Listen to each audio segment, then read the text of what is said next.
Thank you, Diane, for your kind words. I really appreciate everybody being here.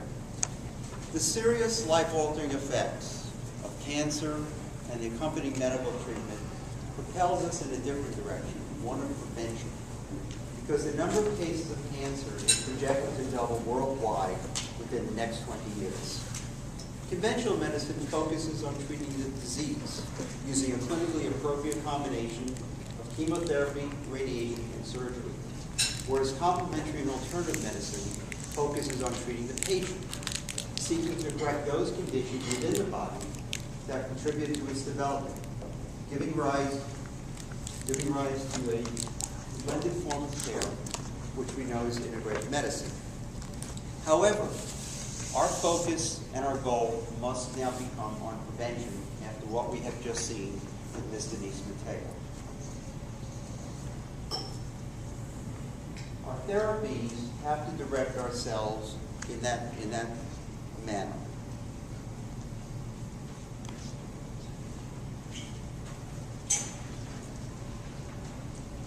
The prevention of cancer begins today, making aggressive, preemptive lifestyle changes in order to be able to prevent the development of cancer. Patients must commit to change and not allow themselves to continue in the same direction that they began before. Patients have to be able to eliminate adverse social habits, engage in an exercise program, advance their nutritional intake, and practice techniques of relaxation in order to reduce stress. Because the prevention of cancer begins at this time and not when a patient is first diagnosed. All of us will develop cancer cells. So I think of cancer as a civil war taking place in the body. On one side are cells that engage in uprising, acting out of control, acting in a havoc way, creating tremendous problems for the individuals. And on the other side is the immune system, which is your army, which seeks to put down the uprising. If the individual has a healthy immune system and is able to have a body that's in a good state of repair, then the chances of developing cancer are very small. On the other hand, if the immune system is dysfunctional and the body is in a poor state of repair, then there's a better chance that we'll develop a bona fide cancer. In order to minimize the chances of developing cancer, there are 4 conditions that we need to rectify. These include a deficiency in cellular oxygen, hyperacidity, a weakened immune system, and excessive toxicity within the body. In 1926, Dr. Otto Warburg, German physician and biochemist, became the first person to describe the intracellular environment of cancer when he wrote his book, The Cause and Prevention of Cancer. Dr. Warburg noted that when a cell loses 35% of its oxygen concentration over a consecutive 48-hour period, that cell will change irreversibly from a healthy one into a malignant one. Normally, a healthy cell functions in an oxygen-rich environment, which is alkaline and has a pH of 7.36 to 7.4, whereas a cancerous cell functions in an oxygen-depleted environment, which is acidic and has a pH of about 6.5. So what are the causes of these particular changes? They're multifactorial. They maybe start with a diet that's highly acidic, a diet that has too much saturated fat, too much trans fat, and coupled with a lack of exercise and obesity. It may be due to air pollution, including cigarette smoking, the #1 cause of cancer, really a form of self-induced air pollution. It may be associated with pulmonary disease as a result of this. Or it may be associated with anemia or other hematopoietic diseases. But regardless of which, we know that cells that are healthy and cells that are cancerous respire in a different form. Healthy cells will go through aerobic respiration, a 3-part process which involves glycolysis, the Krebs cycle, and the electron transport in which 1 molecule of glucose will convert into 38 molecules of ATP, adenosine triphosphate, your body's energy source. We begin with these in the cytoplasm with the conversion of glucose into 2 molecules of ATP. That's the glycolysis step. And a very small amount of lactic acid. That acid gets exported into the bloodstream and returned to the liver for conversion back into glucose. The next step shifts to the mitochondrion, which is kind of the equivalent of the engine of your automobile. And on the deepest part of the mitochondrion is the Krebs cycle, also known as the citric acid cycle, in which we make 2 more molecules of ATP and carbon dioxide, which gets exported from the cells into the surrounding bloodstream with the release of oxygen from hemoglobin, so that the cell remains well aerated. The oxygen binds to calcium and re-entering the cell. The final step is the breadwinner. And the breadwinner step is the electron transport chain, the one in which we make 34 molecules of ATP along the inner membrane of the mitochondria, along with water and the free radical superoxide atom. So we have a very, very efficient system. However, a cancerous cell does not use oxygen. It does not go through the Krebs cycle. It does not go through the electron transport chain. Instead, it goes through anaerobic glycolysis, which we know as lactic acid fermentation, in which 1 molecule of glucose gets converted to 2 molecules of ATP and a lot of lactic acid. This lactic acid, along with hydrogen ions, gets exported from the cell into the surrounding bloodstream to the liver, and thus begins the acidification process. But we know that lactic acid is not the only acid associated with cancer. In a study done in Italy by 5 different independent practitioners, 79 to 97% of the cancers are also associated with the Candida microorganism. So there's an intimate relationship between Candida and cancer.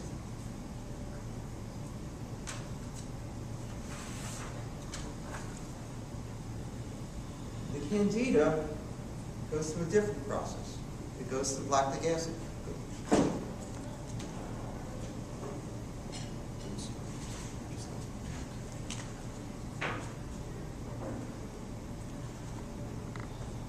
Just need a second. I lost my track.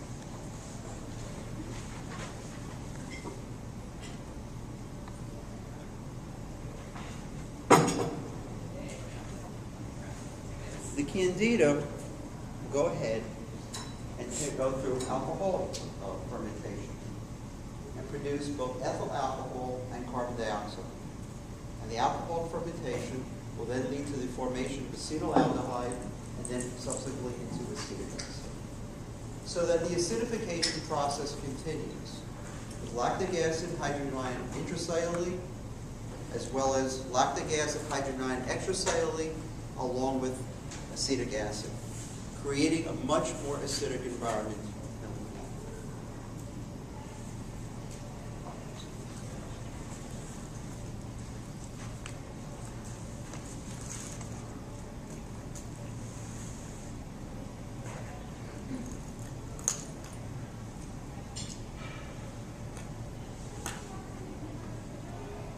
With lactic acid fermentation, the pH of the area begins to decrease.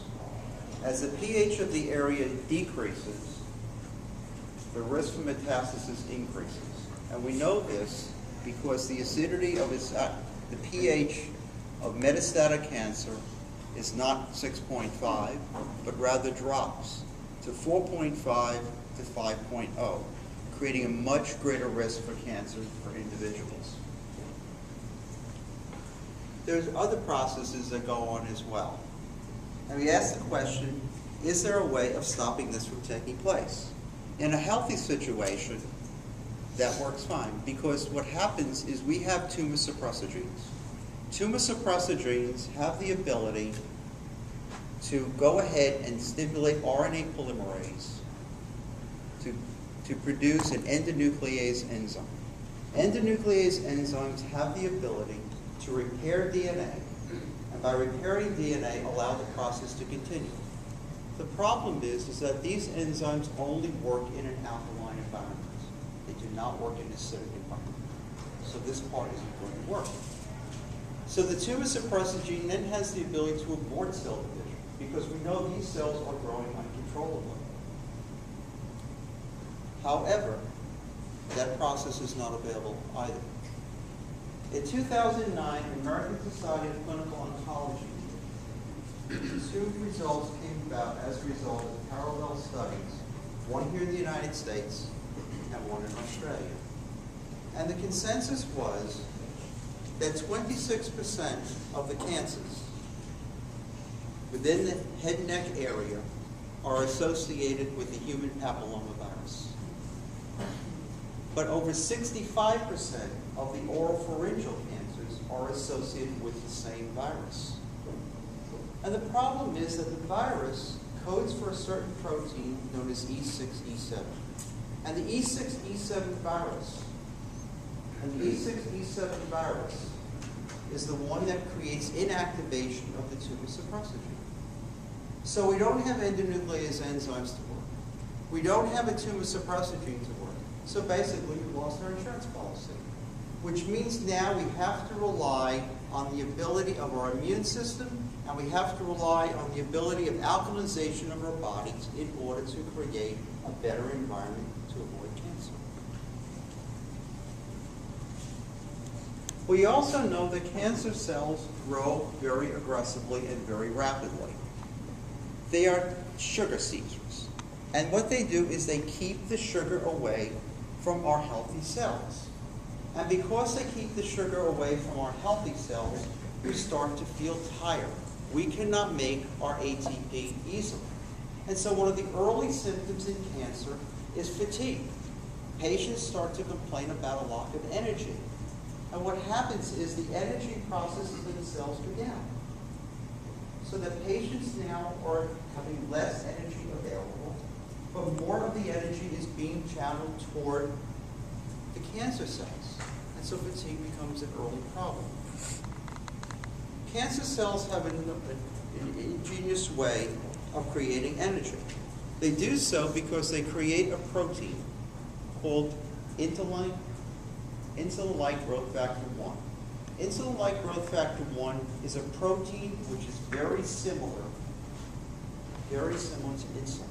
And they have receptor molecules on the membrane of the cell surface the same way in order to track sugar.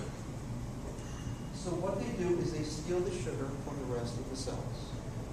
And because they steal the sugar from the rest of the cells, and fatigue sets in, and cancer cells have the ability to metabolize glucose up to 200 times greater than a healthy cell. So because they can metabolize the glucose, we start to suffer a problem.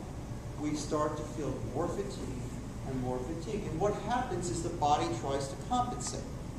We store sugar as glycogen. And the glycogen is stored in the liver and the muscle tissue. Now normally, the release of glycogen from the liver is a regular physiologic function based upon body's demands. The pancreas secretes glucagon. The glucagon stimulates the liver. The glycogen is released, converted to glucose, and we have more energy. Then the adrenal gland begins to release adrenaline. And the adrenaline stimulates the muscle tissue to release its stores of glycogen. However, glycogen released by muscle tissue is not a normal physiologic function into the bloodstream because muscle tissue is always contracting and relaxing. So it needs it itself. But it gives it up. So what happens is you start to feel tired, and now you start to feel a second symptom, muscle pain. The muscles become fatigued. You can't exercise.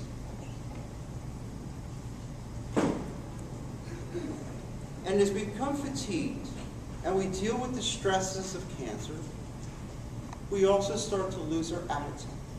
And when we begin to lose our appetite, we also start to lose our nutrients. Our nutritional intake becomes compromised. Our caloric intake becomes depleted.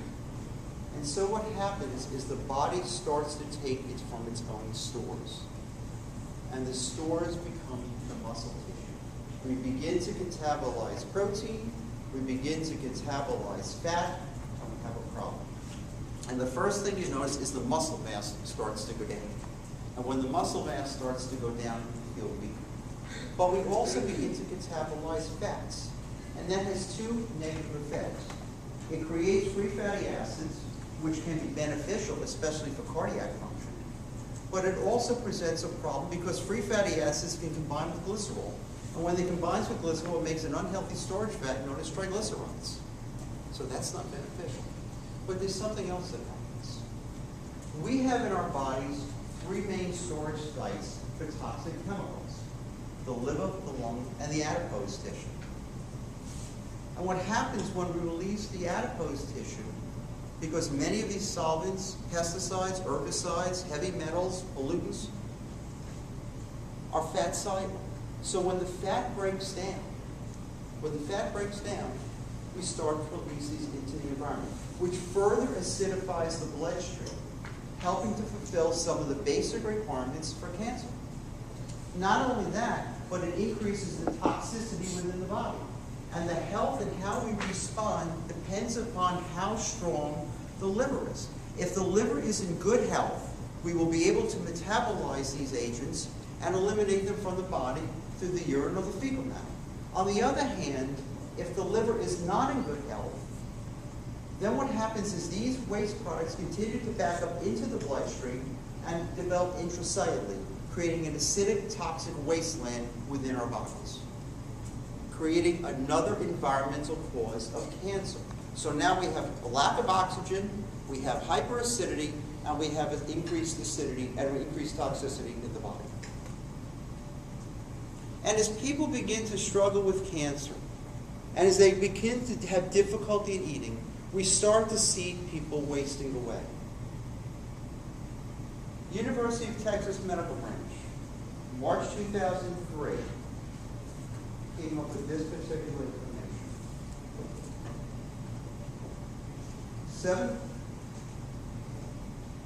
1/3 of your patients will enter cancer therapy in a malnourished state.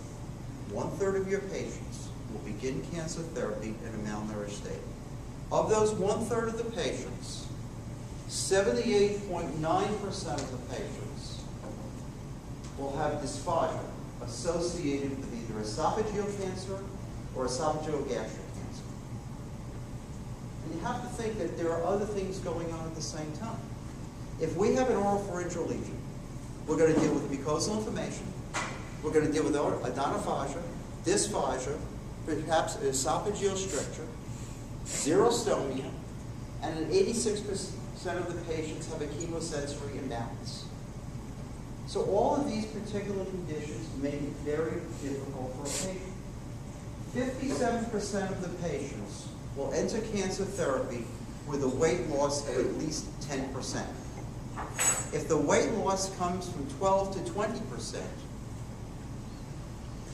then there's a higher risk of sepsis, particularly if surgery is involved.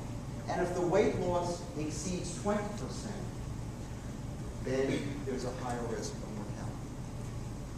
So we need to start to help patients, and what can we do?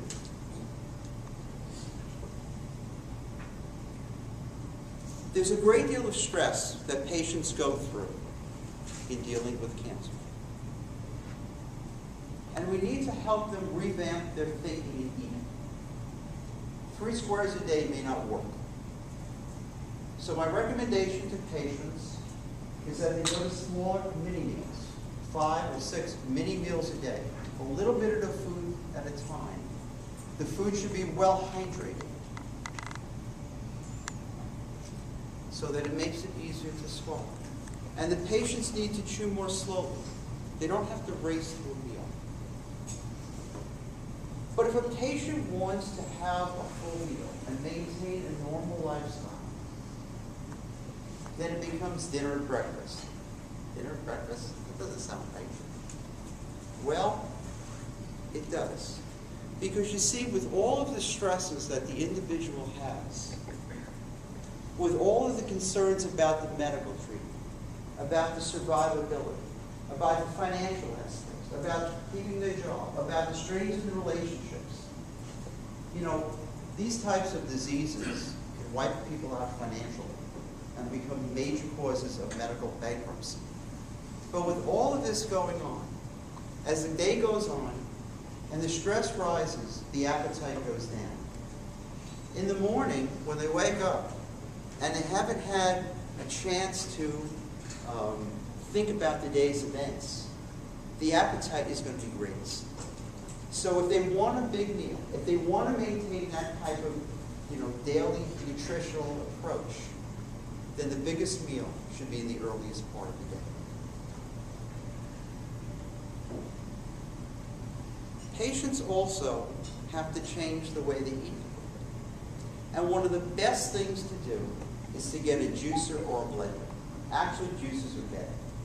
What I do, when I tell the patient, you get a juicer, go ahead, take the stem off an apple, and throw everything in. You don't eat the whole part of the apple.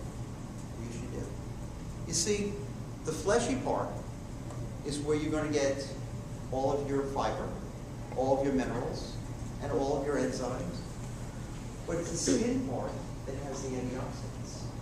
And the darker the skin, the greater the concentration of antioxidants. So you want to go ahead and juice everything. But you want to add something into that juice. You want to add protein.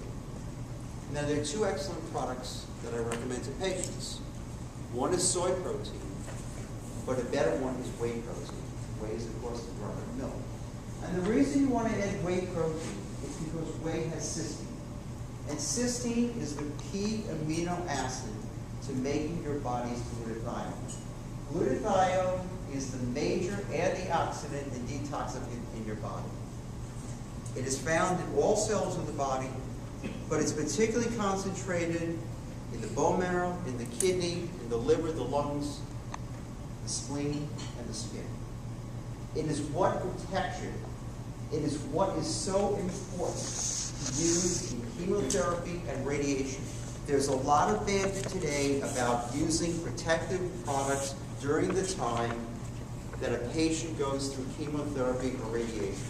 I want to tell you something. I lived with someone who was sprayed with toxic chemicals over 20 years ago. And we were very blessed. We had a physician, unfortunately he's passed on now. His name was Dr. Robert Kelly. You may know him. He practiced here in Hollywood, Robert Kelly. Were it not for his advances in nutrition, were it not for his efforts in developing a program for patients, particularly oncology patients, immunocompromised patients, patients in environmental medicine who were completely had disrupted lifestyles, she wouldn't be here. We need to focus on protecting the rest of the body while we put them through therapies that are very toxic. Chemotherapy and radiation are very toxic therapies. They have a goal. They help us get a handle on the type of cancers that we're dealing with. They help us bring things under control rapidly because we know that alternative medicine takes more time to work. But if we don't protect the rest of the body, patients go downhill quickly. I cannot tell you how many patients I've had at the VA hospital who have gone through chemoradiation, which now treats 60% of the head and neck cancers, and have wound up weeks in the hospital afterwards because their bodies have been so ravaged. Sometimes they complain to me that the treatment is worse than the disease they ever had. And I think, this is true. We need to stop worrying about whether the radiation is going to be inactivated or the chemo is going to be inactivated because we're giving something to support. We need to stop worrying about that. We need to protect the rest of the patient. Because if we don't do that, we're going to have patients who are going to get a lot sicker than they started out. So our goal is to always try to help the patient, and glutathione is absolutely unequivocally top of the list because this will protect your body. It will not take away from the efficiency of chemotherapy. It will not take away from the efficiency of radiation. It will help to protect the body. So we look at what we can do for our patients. There are a number of things that we want. Obviously, we want to eliminate glucose. Glucose feeds cancer, it feeds candida, and it does something else. It weakens your immune system. The major player in the immune system is your neutrophil. And what it will do is eliminate the activity of the neutrophil by preventing it from moving from the bloodstream into the interstitial tissue to fight infection. We have to remember that we're fighting a lot. Our immune system is not only dealing with the cancer, it's dealing with the candida, it's dealing with with the virus, and it's dealing with anything else going on in the body. And it's very easy to develop secondary bacterial infections at the same time, particularly when a patient goes through chemo and goes through radiation. So it becomes very important to go ahead and take away anything that's going to impair our immune system. The neutrophil function will be decreased by 50% over a 5-hour period. Now that may not sound like a long time, but 5 hours is enough time for bacteria to multiply, divide, and create a lot of havoc in our bodies. So we want to maximize, we want to support our immune system, not weaken it. So the elimination of glucose becomes very important. Alkalization of your diet. Alkalization of the diet means we want to offset the acidity, because we know that acid is a big problem in cancer, because we've seen it with the cancer, we've seen it with the candida. As a matter of fact, at the VA hospital, what I'm noticing now is two things that are changing. Number one, I'm seeing more patients with cancer than I've ever seen in my 11 and a half years at the VA hospital. And I'm seeing a change in the consults we treat too, because we get cancer consults all the time. We're next door to ENT, we're down the hall from the dysphagia clinic, and we get consults all the time. And what I'm noticing is that the face of cancer is changing. We get cancer any place in the mouth, but more and more I'm noticing the cancers are in the back of the mouth, particularly on the lingual tonsils or at the base of the tongue. And why is that? Because I believe we have a problem with unresolved acid reflux disease. Gastroesophageal reflux disease is probably right behind Viagra in the number of pills that are prescribed at the hospital. And I want to tell you something. I talk to our patients, and I see a number of things clinically. First of all, you see caries gingerly. You see acid erosion of the upper posterior teeth, almost like veneer preparations. And I ask the patients if you have a burning sensation in your mouth. And more often than not, they do. And so what do? They get another pill. They get a Meprazole, and then they get some other pill to go with it. That's not the solution to the problem, because we're not eliminating the acidity. We're trying to control acid, which we need anyway, because we need acid in order to absorb our nutrients. And so what's happening is I'm seeing more and more patients complaining about a burning sensation. When you think about it, where does the acid come up? Where's the first part it hits? It's hitting the lingual tonsil, it's hitting the back of the throat. And so you're creating the acidic environment for cancer lungs. So our goal is to go ahead and help our patients alkalize their diet and go ahead and begin to focus on changes that are necessary. Our diet in this country is heavily acidic. We use a lot of omega-6 foods, which are acidic, and we don't have enough omega-3s. In an article I just read in the newspaper last week, the amount of omega-3 that we're using is going down. Not in kids, but in adults. And what's happening is that people are also more obese. And when you have an obese situation, it increases the ability for acid to come up, because it relaxes the lower gastroesophageal sphincter. And so when you have a hiatal hernia and patients are not put on the right kind of a diet, which eliminates acid, we're going to have more acidity coming up, and we're going to have more oral cancer. In this country, we had 1,470,000 newly reported cases of cancer in 2009. The estimates for 2010 are 1.5 million. So we're seeing this continuing rise. Consuming organic foods, that is critical. We spray pesticide very liberally in this country. We use a product called atrazine. The number one spray component, or the number one spray crop in this country, happens to be cotton. But we spray our food products very regularly. And the problem with what we spray is not only is atrazine a carcinogenic agent, but it also has a pH of 5.0 to give it an efficient shelf life. 5.0 mimics the pH of acidic cancer that has now metastasized. So if you go ahead and have pesticide-laden foods, you're putting a carcinogenic agent into your body, and you're also putting acid into your body. You're helping to fester the rise of cancer. We need to focus on products that are organic. But we also have to make sure that when we buy products that are organic, that they are not laden with unhealthy fats or laden with sugars. Just because it says it's organic doesn't mean it's healthy. We need to look at the total ingredients list of what we purchase. We want to reduce toxicity in the body, and that is a direct effect of what we're consuming. Because if the foods are are acidic and the foods are carcinogenic, then this is what it's doing. And eventually it takes our liver down. And our liver is different. I will tell you something. When you see patients who have cancers in the body, it is highly likely that the liver has had an adverse response. It doesn't mean that they have hepatitis C. It doesn't mean they have HIV. It means that they've taken in foods that are going to cause cancer and creates an acidic problem. Controlling free radicals. Okay, free radicals are a normal byproduct of ATP production. Okay, we get something called a superoxide anion. But if we don't get rid of the free radicals, they're going to run ravage. And what they're going to do is destroy the DNA and destroy your cell membranes. This is why glutathione is so important, along with milk thistle, CoQ10. Because what they do is they help to control your free radicals. And your free radicals can upend the quality of your cells, create mutations in the DNA, change the face of a cell membrane, cause the inability for oxygen to enter a cell, and help to contribute to cancer.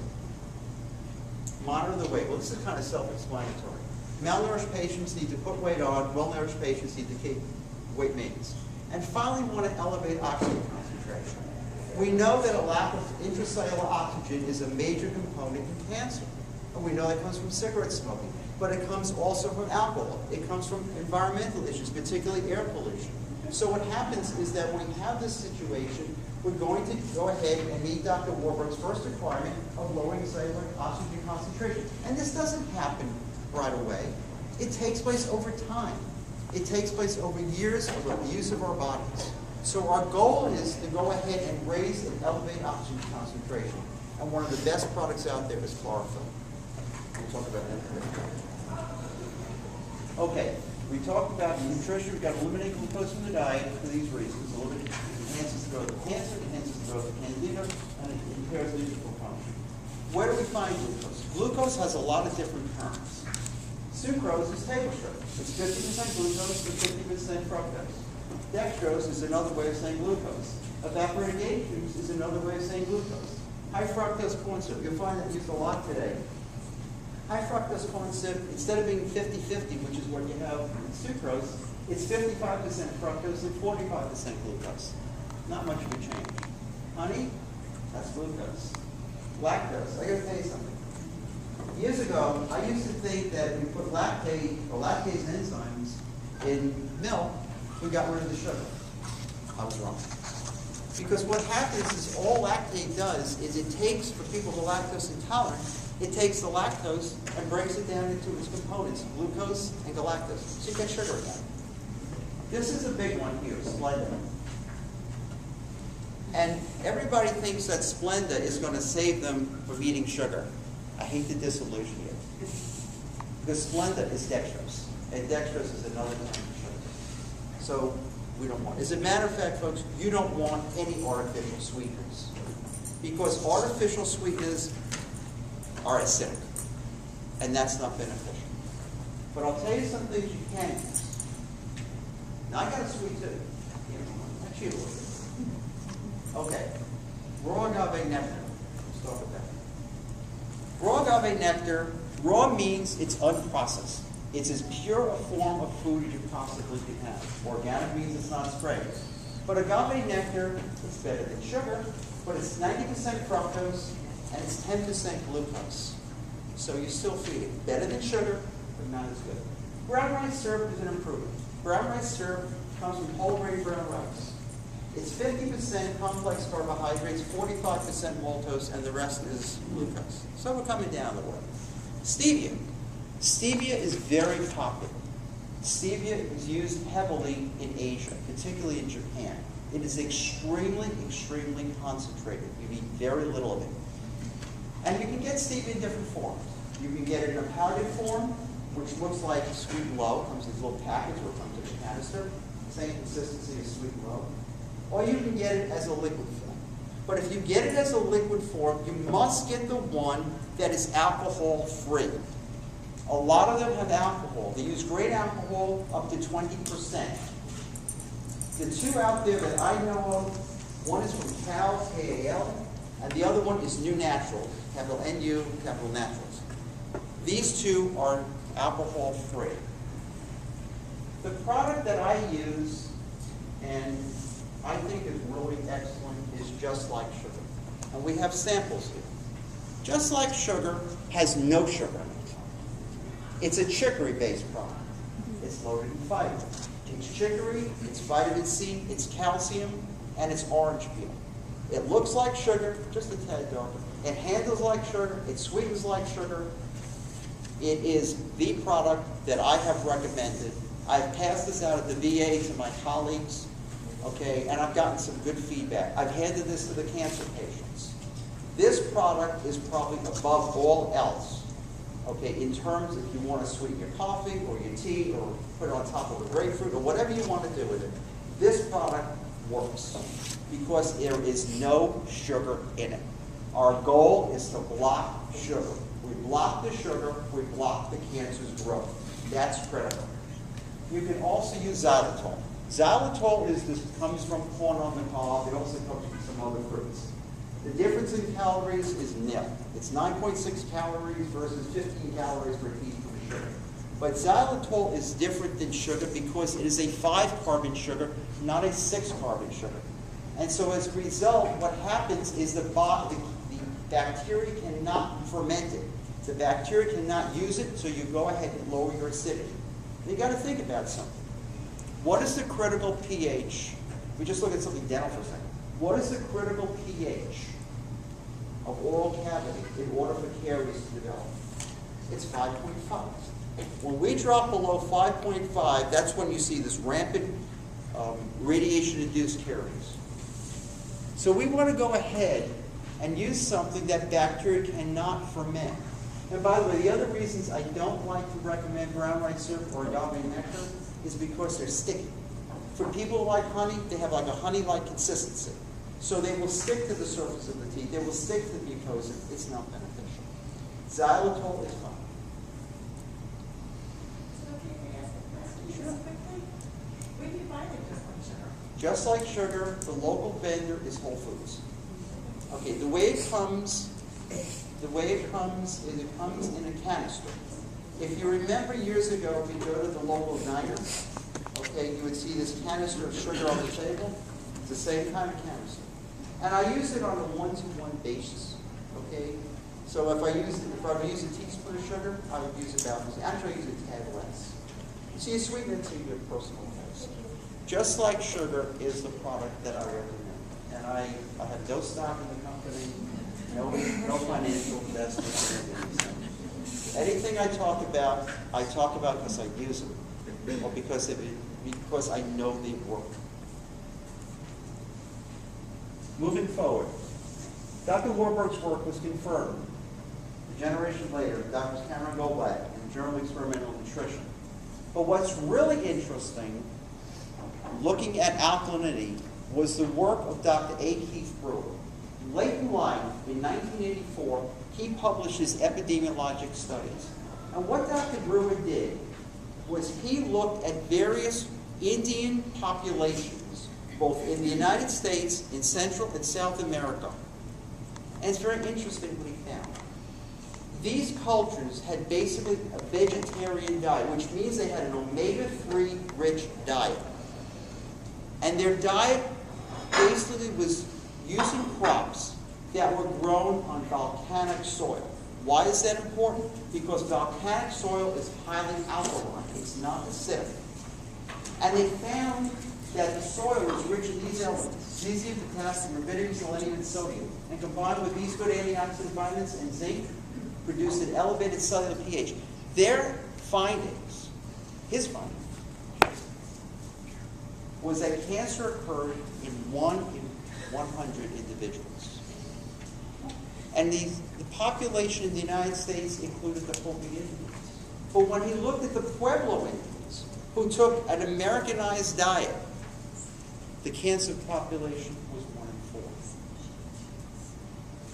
That's very statistically important, because in this country, 1 in 5 people will succumb to cancer. And so it becomes extremely important that we look at that type of a diet. I mentioned that cancer cells have a pH that ranges from 6.5 to 4.0. So our goal is to raise the alkalinity. And I had a chance to read the work of Italian oncologist Dr. Tullio Sacchetti. Dr. Simoncini had took all the previous work and he began to look at how we can change what's going on in the body through alkalinity. We took a very simple everyday product. It's called baking soda.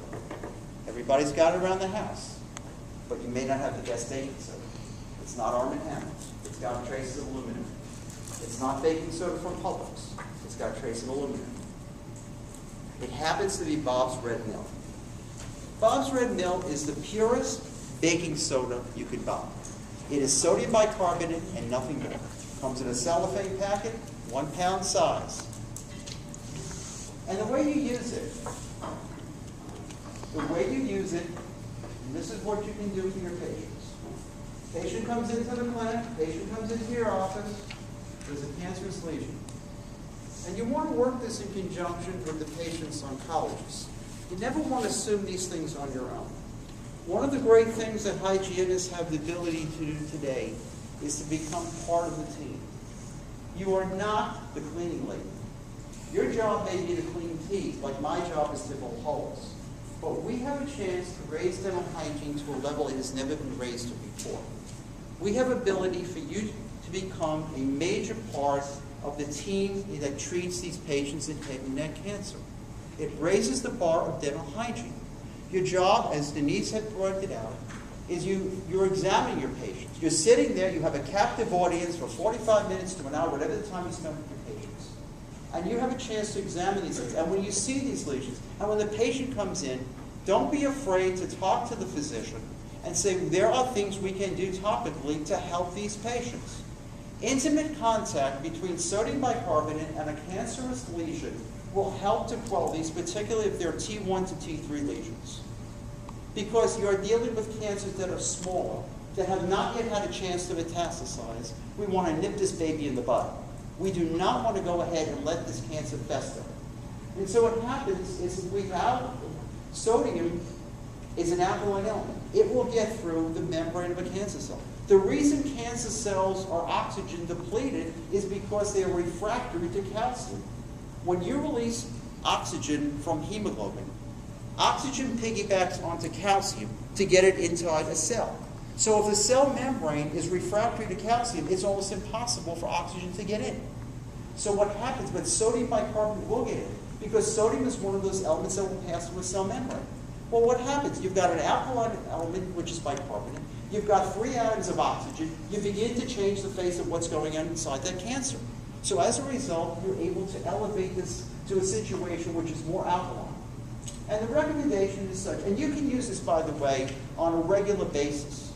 And it's an excellent way I have worked with, and what I'm doing at the VA is working with our patients who have hyperacidity because of acid reflux disease. And what I've done at the VA is have the patients start to use these baking soda rinses because I'm seeing more acidity in the mouth, and I'm also having to use it as a swallow. And by doing it, the patients are coming back and they tell me, I feel better. Sure you feel better. You got rid of some of the acid that's coming up in the mouth. And so what happens is you're making the environment less risky toward cancer. So you take 1 teaspoon, you dissolve it in 3 ounces of tepid water. You want the water a little bit warm because simply it dissolves better. Okay? And what we do is you do twice a day a rinse, following breakfast and following dinner. And the intimate contact between the baking soda and the cancer will help to cause that cancer begin to regress. The time factor is generally 30 to 45 days. But this is a way of helping early on in the management of cancer. It's not interfering with any therapy. It's making the environment of the mouth a whole lot better. If the patient has a cancer that's in the back of the mouth, beyond the 3rd molar area, what I've recommended to patients is to do gargling, because we want to coat the area. The tonsillar area or the posterior pharyngeal area needs to be coated. Gargling is the best way. If the cancer, however, has gotten down into the esophagus, then oral rinsing isn't going to be as beneficial. We need to do a swallow, because we want to coat that area. We want to coat that area because the intimate contact between the alkaline, sodium bicarbonate, and the cancerous lesion will help to change that environment. Look at how many patients, when you go back to your offices next week and you start to look at your patient's files and medical history, Look at how many patients have acid reflux disease, and look at how many patients have Barrett's esophagus, which is an early change leading to dysplasia and eventually into esophageal cancer. Why is this important? Because the survival rate, the 5-year survival rate of esophageal cancer is a whole 8%. That's a pretty tough number. And that's, again, why you have so much dysphagia, because patients can't get the food down. And I will tell you that baking soda combined with omega-3 essential fatty acids have been shown to reduce the COX-2 pathway that all the inflammation takes place. Acid and inflammation go hand in hand. We've got to reduce the acidity, we've got to increase the alkalinity in order to be able to reduce the cancer. This is something that has been recommended as a trial, and it's for cancers that have become more widespread. And that's an IV, infusion of 500 milliliters of 5% solution daily for 6 days. This is for patients who are undergoing active therapy where other treatments have not worked. Because the problem with our conventional therapies, we are focusing on strictly on treating the cancer. We have to go ahead and get rid of the acidity that's in the body. This deacidifies the body. I can tell you the first time I ever saw this was many years ago, when I was doing my annual externship in general anesthesia. And we had patients who would go in the OR into acidosis during a surgery. And they would call for 44 milliequivalents of sodium bicarbonate, inject it right in. It went right into the IV line. It went right into the catheter. It went right into the port. I didn't know anything then. I mean, this is, I was right out of school, a year or two out of school. But now I can appreciate this. And this becomes very important therapy. I wrote down here cellular apoptosis fungal lysis can increase temperature to 102 degrees. This has got a fancy name. It's called the Herxheimer, H-E-R-X-H-E-I-M-E-R, Herxheimer reaction. Basically, you're taking the cancer and you're selling it into the guillotine. You're ripping it apart. But the problem is all the toxins in the candida are coming out.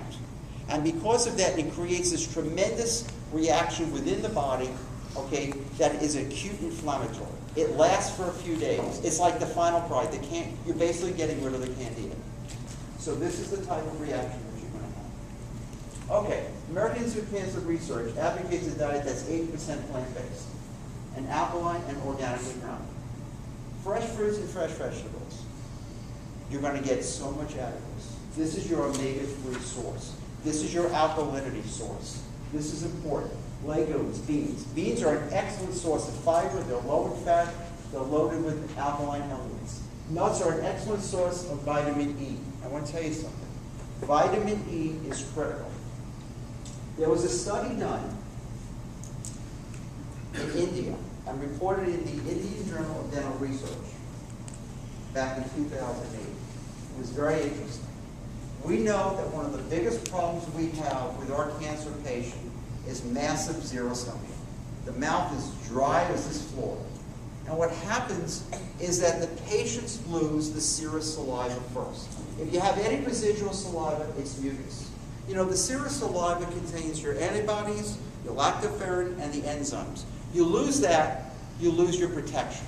You may have some saliva left. The mucus saliva is basically allows you to get the food down the hatch. And so what happens when patients lose this, the mouth becomes very dry, and this is why you see all these oral mucosal lesions. Very interesting study. When vitamin E was given to patients at the outset of radiation, 400 international units daily of alpha-tocopherol, when it was given to the patients retained their saliva. The reason they retain their saliva is this. When you irradiate a patient, what happens is you are going to ahead and lose the serous components first before you lose the mucus components. This particular way of using vitamin E allowed the retention of the acinar proteins, which means that you kept your salivary amylase, which is the major enzyme in order to break down starches in the mouth. And because you kept your salivary amylase, you kept your serous saliva.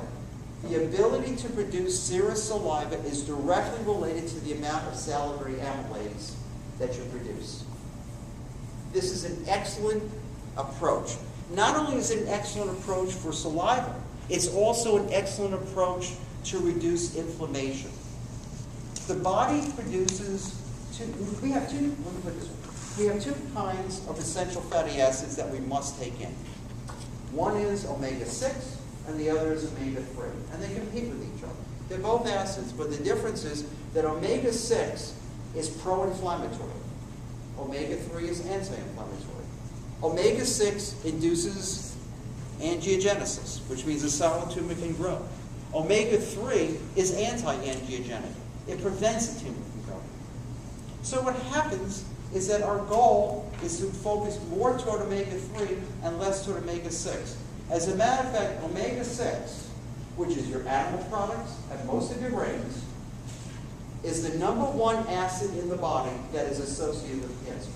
And the reason it's associated with cancer is omega-6 goes through a couple of enzyme processes called elongases and desaturases, which means you add double bonds and you add the length of carbons.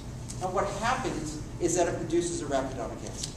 Arachidonic acid follows the COX-2 pathway when you have pain and inflammation. It's a very important acid for one other purpose. When it follows the COX-1 pathway, it's essential for producing the ability to clot, because it makes a product called thromboxane-A2, which is the most potent protein aggregator in the body. But when it goes down the COX-2 pathway and creates inflammation, it releases a prostaglandin, a short-lived hormone, prostaglandin E2. Prostaglandin E2 is the #1 pro-inflammatory product produced from arachidonic acid. So the more arachidonic acid you have, the more inflammation you have. When you go increase your concentration to omega-3, what's going to happen is you don't produce PGE2. And when you don't produce PGE2, you're going to be better off. Why? Because you're going to increase your level of lymphocytes. PGE2 is a lymphocyte destroyer. Why is that important? Okay, go ahead and take away the good quarterback from your football team on a Sunday and see how well you play football. This is very important, because when you have your lymphocytes are going to produce the ability to stimulate B cells to make antibodies to fight bacteria. They're going to make CD8 cells, your cytotoxic lymphocytes, to fight your intracellular viruses. And very important, they're going to make your natural killer cells. Why is this important? Because natural killer cells are the #1 cells in the body that are necessary to fight cancer. They identify and destroy cancer. And since you don't have a tumor suppressor gene and you don't have endonuclease enzymes to work efficiently, we've got to rely on our immune system, which means we have to boost it up. We don't want it to work harder. It's already working hard enough. It's already fighting cancer. It's fighting candida. It's fighting viruses. We want it to work more efficiently. So what we want to do is we want to block PGE2, and vitamin E does that. Vitamin E elevates your lymphocytes, which means it increases your ability to produce IL-2, it increases your ability to produce antibodies, and it lowers IL-6, another pro-inflammatory cytokine. Sir, did you tell us how many IUs for? 400. Thank you. It's alpha-tocopherol. There's a product out there, again, I have no stock in the company, Solarate. It comes as a little gel cap. Solarate, S-O-L-A-R-A-Y. Solarate. You can tell it's got a very patriotic looking bottle. It's white with all these colors, and they have the gel cap. It's 400 measures. And is there any downside to taking more than 400 as they recommend Yeah, you to go okay. If for you have a various patient, things? if you have a patient who's on Coumadin or on other anticoagulants, there's people with Coumadin, the problem is you have an increased risk of bleeding. But other than that, 800 is still safe. You can do that, but you want to be careful, because what you want to do is not just look at the product, you want to look at the whole environment of the patient. If I had an anemic patient, if I had a patient with hematopoietic cancer, I want to, you don't want to practice in a vacuum. When you practice as part of the team, you're part of the team. You are there to work in conjunction for the patient, okay? You're not there to practice as an independent practitioner doing your thing and forgetting about everybody else. The problem we have is that people don't talk to each other. You know, we email each other, or whatever. Pick up the phone, get on the horn, and talk to the physician. This is what I can do. I'm a dental hygienist. I can do this for your patient, okay? and I can help you in this way. We can work together. I mean, some people are thick-headed and they won't accept it. That's their loss. But if you have an intelligent, articulate education, well-educated practitioner, like Dr. Petrosian, you're going to go ahead and get people who are receptive to these ideas. And that's very important. That's why you're going to raise the bar for dental hygiene. And you're going to practice at a level in 2010 and beyond where dental hygiene has never gone before. Because you have the ability to do these things. You're going to take the information you're going to go on again today as a springboard, take it back to your office on Monday morning, educate your doctor, and go ahead and start to look at your patient. Talk to your patients. Talk to them about diet. Talk to them about nutrition. Because I want to tell you something. An ounce of prevention is a hell of a lot better than a pound of cure. And it's very, very important. Okay. So there are some of the things we can do. Seeds. Seeds are excellent sources, by the way, vitamin E. If you like pumpkin seeds. The problem is if we've got dry mouth, you get stuck. Sprouts. You cannot buy a healthier food than sprouts. Sprouts have all of the essential amino acids, plus they complement your body's digestive enzymes. They are extremely, extremely valuable. As a matter of fact, if you're on a deserted island, and you had nothing but sprouts and pure water, you survive a long time. And I go to Whole Foods like you guys do, and I buy sprouts, or you can grow them yourself, because these are the barest essential. It's just pure. It's like a newborn baby. It's pure, and this is what you want. Whole grains. Many of your whole grains are acidic, and that's a problem because we don't want to introduce acid. But these grains are different. These particular grains are alkaline because of the elements they contain. They have omega-3 and omega-6 in them. But because they have alkaline elements like calcium, magnesium, sodium, potassium, and so forth, they are alkaline elements. Actually, buckwheat and quinoa, truthfully, are not grains. They're fruits. But because we use them like grains, I throw them in as fruits. Amaranth, buckwheat, millet, quinoa, salva, and tea. Okay. Amaranth and quinoa have a special benefit. They are very high in protein, but they have something else in them. They have lysine. One of the big problems that you have in cancer management is not only are we dealing with human papillomavirus, but we're also dealing with herpes. Herpetic lesions can break out at a rapid pace, especially when patients go through chemo or go through radiation therapy. Lysine blocks arginine, and arginine is what herpes viruses feed on. So using these particular grains can be very helpful. You can take a lysine supplement too, but these particular grains can be very helpful. I don't know if you're familiar with salva or not, so I want to touch on that for a minute. Salva is grown in Peru. It's grown in the Amazon region. Salva is the highest, most nutritious grain in the world. It has more protein than any other grain. It has the highest concentration of essential fatty acids and the highest concentration of fiber of any grain. Plus it has all of your essential amino acids. It comes in a form not like a box of Wheaties, but it comes in little tiny seeds, looks like flax seeds, or it also comes in a very pure form. But there's something very interesting about salva. Salva has an omega-3 to omega-6 ratio, which is the completely opposite of what the American Institute of Cancer Research recommends. Our general recommendation of omega-6 versus omega-3 is about 3 to 1, 4 to 1. Salva is the opposite. It's 4 to 1 for omega-3 versus omega-6. And why is that important? Because omega-3 is your anti-inflammatory agent. I keep coming back to the same thing because it's so important. We need to block inflammation if we're going to block acid. Acid and inflammation go hand in hand. And the more inflammation you have in the body, the more acid you have, the higher the risk, not only for cancer, but for other diseases. If you look at our population that comes into your office, look at how unhealthy many of them are. Look at the obesity levels. Look at the shortness of breath. Ask them what they had for the last 24 hours to eat. And I bet you most of you did probably throw out because it's not healthy food. Salva gives you 2.74 grams of omega-3 and 0.76 grams of omega-6. If you went ahead and looked at other foods, the cycle would be reversed. So you're raising the essential fatty acid level, but you're raising it in an anti-inflammatory way. How do you use this stuff? I mean, we're just talking about 2 tablespoons, 2 level tablespoons a day. You can get the seeds, but especially with someone with a dry mouth, that could be a big problem. So instead, what I recommend is you go ahead and you get the one that's already ground. There's a value for that. It's easier to swallow, but the smaller the particle size, the more maximum nutrition. And what do? We eat our food, we try to pulverize it up, we get it down, and we try to get the particles as small as possible so by the time it gets to the intestine, we can maximize our absorption. That's the same thing that happens here.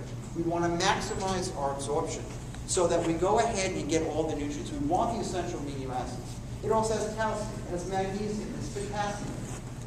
This stuff is excellent. And it's the grain I recommend. How do you use it? Put it on top of anything you're eating. Put it on top of a bowl of fruit. Put it on top of another cereal that you might have. Coat your baked potato with it. It doesn't matter. Okay, the idea is 2 tablespoons a day is important. The body's natural buffering capacity comes from your pancreas. This is where you make most of your bicarbonate. You get some from the kidneys. Most of it comes from the pancreas. Our bodies make a lot of physiologic acids every day. If we exceed the buffering capacity of our pancreas, if we exceed that because we have too much in the way of acidic foods, this is how we tend to go ahead and make our bodies more acidic.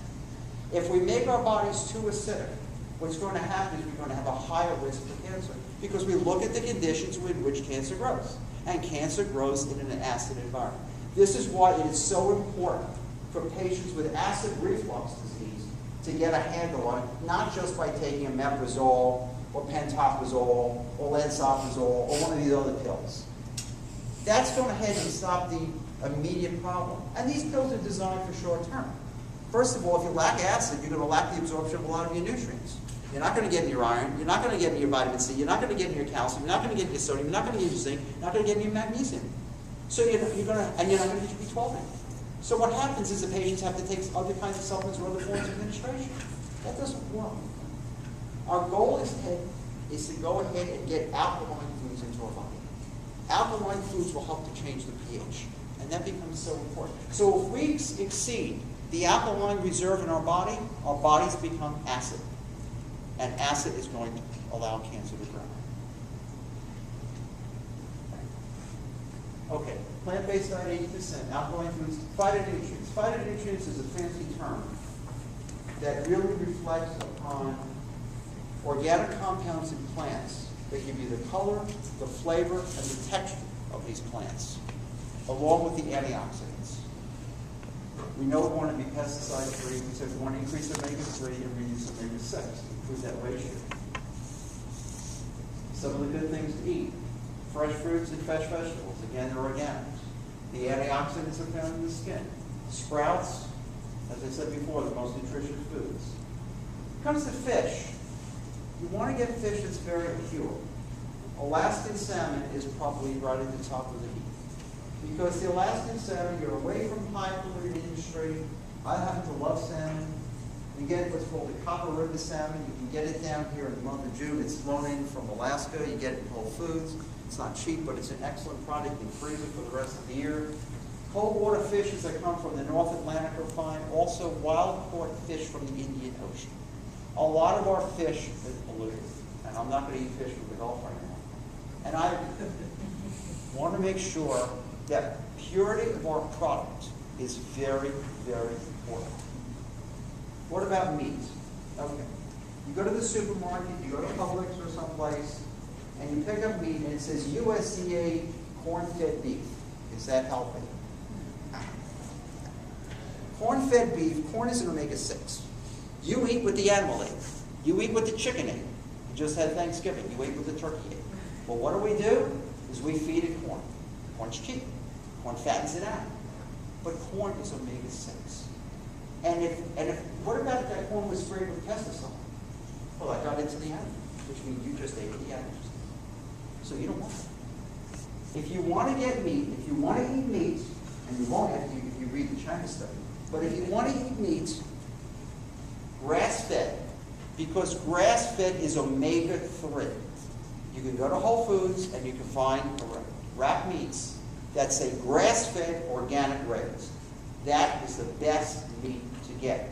But you know something? If you think about the early days of our country, when animals were caught in the wild, we didn't cultivate anything. So if you go out and you go deer hunting, for example, and you catch these animals that are growing in the wild, what happens is you've got omega-3. And omega-3 is the best fatty acid you can have. Okay, so now what happens, you want to cook your meat. You want to barbecue it, broil it, and fry it. You want to do that? Yeah. Because on the surface, you get this little black charred lines. They're heterocyclic amides. They're cool. Pro-cancer. But I'll give you a secret. I'll give you a secret how to get around it, because we all like to cheat a little bit, and I'm just as guilty as you are. Get some rosemary. Put rosemary on top. It will kill about 92% of the acrylamide. So that's a way to do it. But the best way to cook anything is by steam. Steam maximizes your antioxidants. It is the purest and freshest way to cook foods. I'll show you something down the road. Okay, what do we not want? All of these are no-nos. Alcohol, it's pretty obvious. First of all, alcohol weakens your immune system. It's a desiccant, it's loaded with sugars. It increases the absorption of carcinogenic agents. So if you have a patient who smokes and drinks, it's like 1 and 1 makes 3. It increases the permeability of the oral mucosa.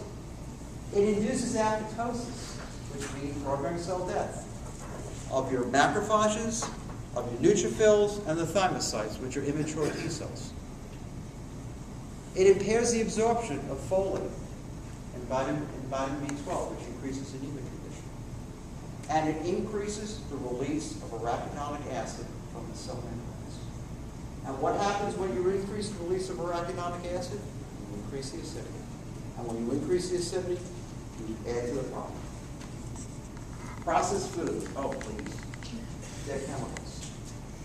Most processed foods I wouldn't recommend to anyone. I'm not talking about foods that you go home and you blend a bunch of things and you make a delicious meal for yourself or for your family. I'm talking about when you go to the store and you get lean cuisine and you eat all the chemicals in there, or one of those other processed types of foods. And I see people eat it regularly. And I just scratch my head. You don't know what you're eating. What you're eating as? Grain-fed beef I mentioned before. Boxed cereal. Oh my God.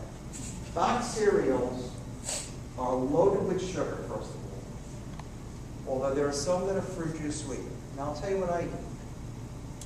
I eat the one that's called Ezekiel 4:9. Not because it has a biblical name, but because it has sprouts.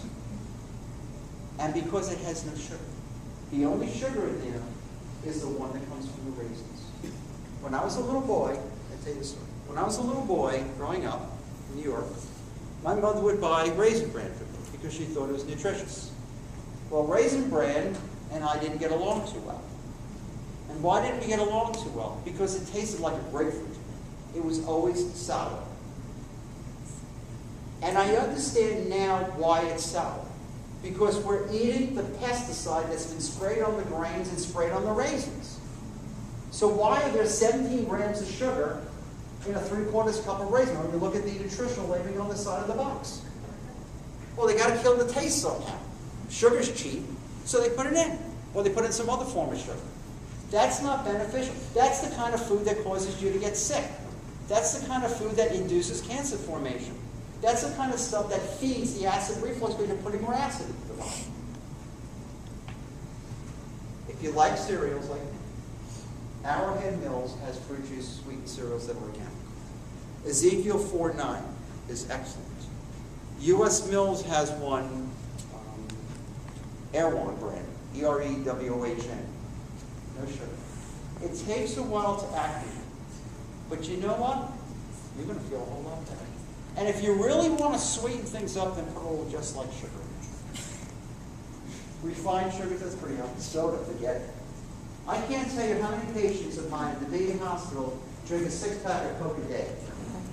And that's sugar Coke. Now think about this for a second.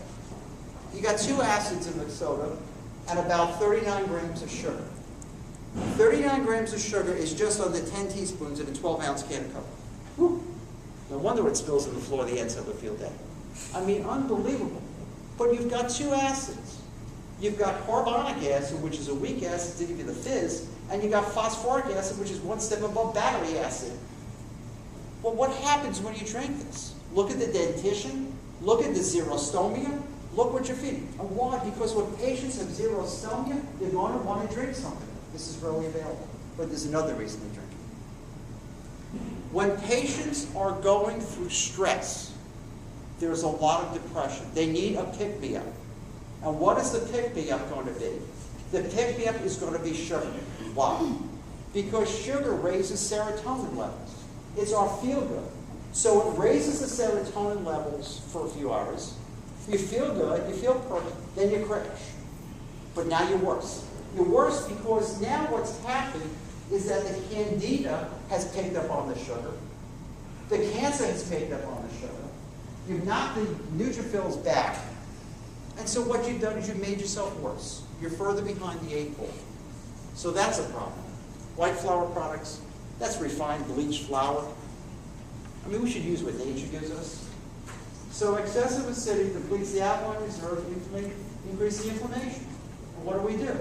We lose digestive enzymes, reduce our insulin leading to hyperglycemia, and we get heavy metal toxins that are not moved by the liver and backs up into the bloodstream. Okay, raw organic. I don't know if you're familiar with the term of this, so let me just tell you briefly what it is. It takes organic to a higher level because it means it's not processed. It's like fruit from the Garden of Eden, except from the tree you're not supposed to touch. It is the purest form of food because you don't subject to heating. Heating kills nutrients. When you eat something that is raw, it doesn't mean eat raw meat or raw fish. It means unprocessed, unadulterated, purest form of foods that you possibly can have. And I'll touch this in a second. You keep it below 115 degrees. It has all the essential amino acids. It has all of the nutrients, all of the enzymes, and it has digestive enzymes, which complement those that your body produces. You don't have any animal proteins, no starches, no sugar, it's alkaline. Okay, I want to tell you about a product that we have at the house from Freeland Foods. It goes under the name Go Raw, just like Go Raw. That's their trade name. Freeland Foods is a company out in California. And they make different cereals, and they make bars. They are sprouts mixed in with whole grains of the type you can, fruits. Now there's some that have agave nectar, there's some that don't. The cereal has no agave nectar. If you get the one in the red bag, it's the granola cereal. It is excellent. It is crunchy, it is tasty, and it's nutritious, and it will give you energy. And it's alkaline. And that is an excellent product. Lydia's Organics is a little drier. You have to really hydrate it. And what should you hydrate it with? Milk? What I recommend, if you've never tried before, is go to Whole Foods, or wherever you like to shop, and get yourself unsweetened nut milk. Unsweetened nut milk. Pacific Foods has one that's organic now. And you're going to say, well, it's kind of bland tasting. So sweeten up a little sweet milk. Or not sweet milk, just like whoa, God. Just a little carry. There goes my contract. But what you want to do, it takes a while. And I got to tell you, it took me a while. It took me a couple of years to change over. Because when I was a little kid, I was chunky. I used to eat Hershey bars and M&Ms and all. And my father's a dentist too.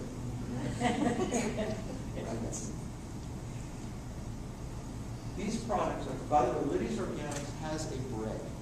It'll look kind of like Melba toast if you agree with that. It is excellent. The point is, each of us has a taste that we enjoy, things we like, things we don't like. These products are very good. Go on their websites. Okay, take a look at the products. They're not cheap, but their nutrition is excellent. Their purity is excellent. Okay, this is a favorite. Spirulina. Now, why I like spirulina? One of the things I said early on was we need to raise the oxygen level. Spirulina has a lot of great things about it, but one of the most important things about it is it has three different pigments which give it its characterization. Beta-carotene, chlorophyll, and phycocyanin. Why are these important? Beta-carotene is the forerunner to vitamin A. As a matter of fact, the latest research now puts alpha-carotene above beta-carotene in terms of the quality of generating vitamin A. Vitamin A is an extremely important antioxidant, particularly for your skin. Now, we're down here in this warm, wonderful climate of South Florida. We know how strong that sun is. This is a tremendous agent as an antioxidant. Chlorophyll is loaded with oxygen capability. Chlorophyll has a structure which is almost identical to hemoglobin. The difference being that chlorophyll has magnesium in the center instead of iron. But it increases the oxygen carrying capability for patients who are oxygen deficient. So if you have a patient, for example, who has COPD, or the patient's anemia, or the patient's going through chemo or radiation, or the patient's having some type of respiratory or oxygen deficiency, chlorophyll will help to raise the oxygenation.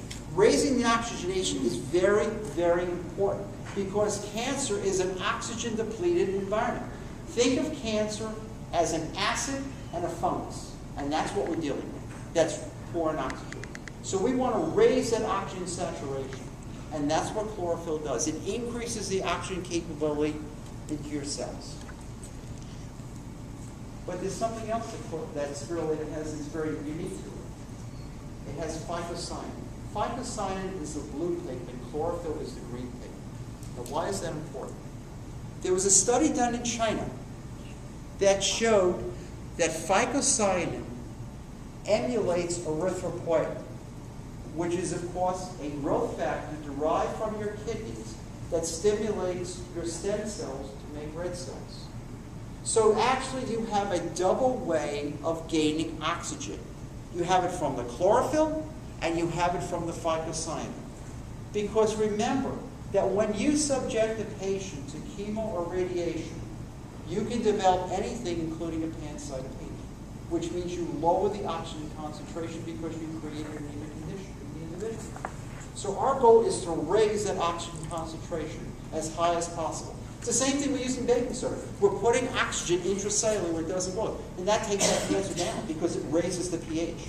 It raises it across that 7 level, above that 7.4, and actually closer to 8. That's our objective. But it has a lot of other wonderful things. It's the world's richest source of B12, rich source of B5. It has multiple alkaline elements. It has chromium, copper, iron, magnesium, selenium, zinc, and potassium. All of these are important because you want to raise the alkalinity, and that becomes very essential. Another thing it does, it helps us to fight viruses and cancer. Because what phycocyanin does is it works on antigen-presenting cells. You have 3 major antigen-presenting cells in your body: macrophages, B cells, and dendritic cells. And it stimulates the release of interleukin-12. Why is that important? Because interleukin-12 is the #1 interleukin that stimulates cellular-mediated immunity, which is what you want. You want to go ahead and increase the ability to produce more lymphocytes, especially cytotoxic CD8 lymphocytes, which will destroy intracellular viruses. And you want to go ahead and raise the level of natural killer cells. Why do you want to do that? Because natural killer cells are the #1 cells that will identify and destroy cancer, based upon the presence or absence of human leukocyte antigen on the surface of the cell. And what cancer cells do is something very interesting. They retract the human leukocyte antigen. This is that particular level of molecules that comes from the 6th chromosome that gives each of us our individual characteristics. And while we have to try to identify individuals when we want to do an organ transplant, you have to have a tissue match. Otherwise, you have graft versus host disease. So it becomes very important. And what happens is, when these natural killer cells come swimming along, they identify whether the human leukocyte antigen is present on the surface. Well, in cancer cells, it's not. And so what they do is they inject, they find it, they say it's an enemy, we're going to destroy it. And how they destroy it?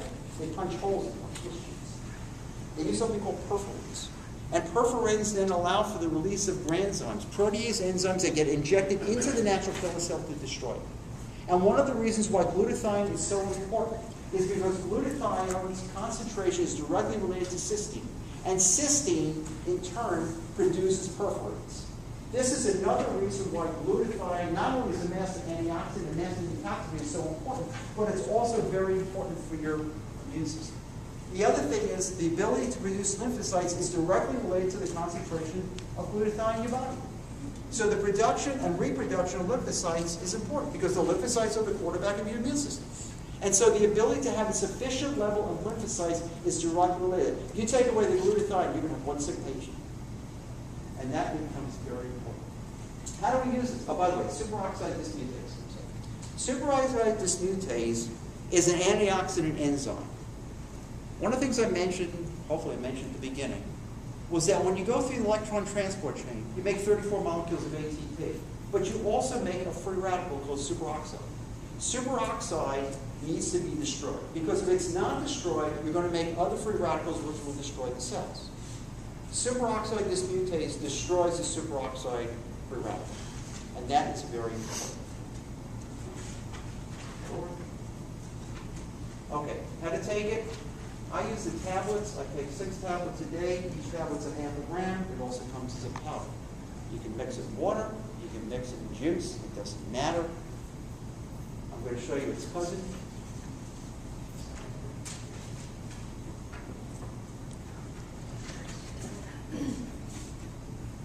Wheatgrass.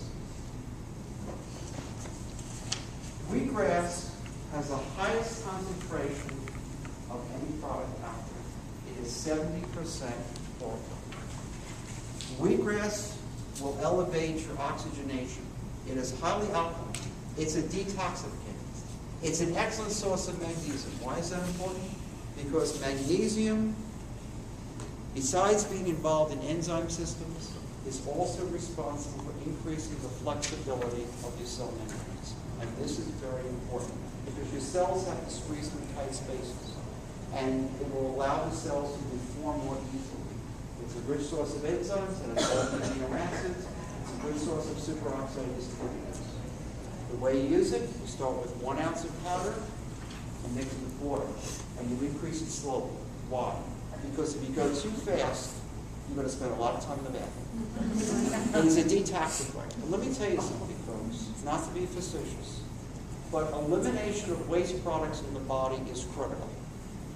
It doesn't matter whether you breathe it out, sweat it out, pee it out, or poop it out. You get it out. Because the thing is, when we allow waste products to stay in our body, we are toxifying our body. We are fulfilling the requirements for cancer. Regular elimination of waste products by any mechanism is important. And when you start to detoxify the body, your body is loaded with toxins. Let me tell you real quickly. There was a study done in 2003, Mount Sinai Medical School in New York City, that showed that there are 167 different pollutants that we as human beings are exposed to. The average individual has 91 pollutants, 76 of which are carcinogenic. Our cancers are the result of our environment. Cancer is the changes that take place in the body. The changes that take place in the body in the immune system are the result of changes in the homeostasis in the body. When we change our body's homeostasis from an alkaline to an acidic, it allows the cancers to present. The American Institute of Cancer Research indicates that less than 10% of the cancers are genetically related. Most cancers, over 90%, are environmentally acquired. So as a result, we want to go ahead and change our values in time. Did you say 90%? Over 90% are environmentally required, less than 10%. And even if there is a genetic tendency, if we go ahead, and I believe this, if we go ahead and change how we are, if we know we have a genetic tendency, I believe that is an excellent insurance policy to block you in the process. You've been a great audience. I want to mic this up, and I want to thank you so much.